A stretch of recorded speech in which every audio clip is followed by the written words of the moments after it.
યાત્રાધામ વીરપુરમાં ગુરુ પૂર્ણિમા નિમિત્તે વહેલી સવારથી જ ભાવિકો ઉમટ્યા। પાવન દિવસે પૂજ્ય જલારામ બાપાના ધામમાં ભાવિકો માટે ખાસ પ્રસાદ તૈયાર કરાયો। આજે સમગ્ર રાજ્યભરમાં ગુરુ પૂર્ણિમાની ઉજવણી કરાઈ છે, ત્યારે સૌરાષ્ટ્રનું સુપ્રસિદ્ધ યાત્રાધામ વીરપુર કે જ્યાં પૂજ્ય સંત શ્રી જલારામ બાપાની જગ્યાએ ગુરુ પૂર્ણિમાનું અનેરું મહત્વ હોય છે। ગુરુ પૂર્ણિમાના દિવસે પૂજ્ય જલા બાપાના ગુરુ પૂજ્ય ભોજલરામ બાપાની સમાધિનું પૂજન કરવામાં જલા બાપાની જગ્યાના ગાદીપતિ પૂજ્ય રઘુરામ બાપા દ્વારા તેમજ પૂજ્ય જલારામ બાપાના પરિવારજનો દ્વારા કરવામાં આવે છે।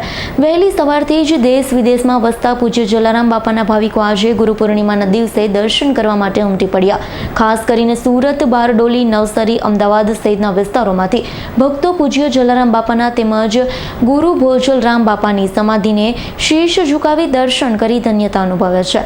તો આજે ગુરુ પૂર્ણિમાના પાવન દિવસે પૂજ્ય જલારામ બાપાની જગ્યામાં ભાવિકો માટે ખાસ પ્રસાદ આપવામાં આવે છે। સમગ્ર ભારત વર્ષમાં આજે ગુરુ પૂર્ણિમાનું મહાપર્વની ઉજવણી થઈ રહી છે, ત્યારે વીરપુર સંત શિરોમણી જલારામ બાપાના ગાદીપતિ પૂજ્ય રઘુરામ બાપા દ્વારા સદગુરુદેવ ભોજલરામ બાપાનું મંત્રો ઉચ્ચાર સાથે પૂજન અર્ચન કરવામાં આવ્યું છે।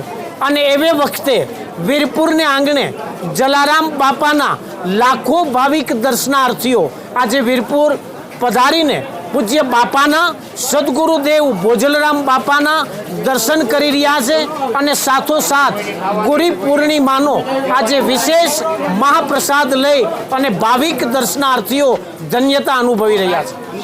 સુરેશ બાલિયાનો રિપોર્ટ, S9 ન્યૂઝ, જેતપુર। અમારી તમામ માહિતીથી અપડેટ રહેવા માટે જોડાયેલા રહો S9 ન્યૂઝ સાથે।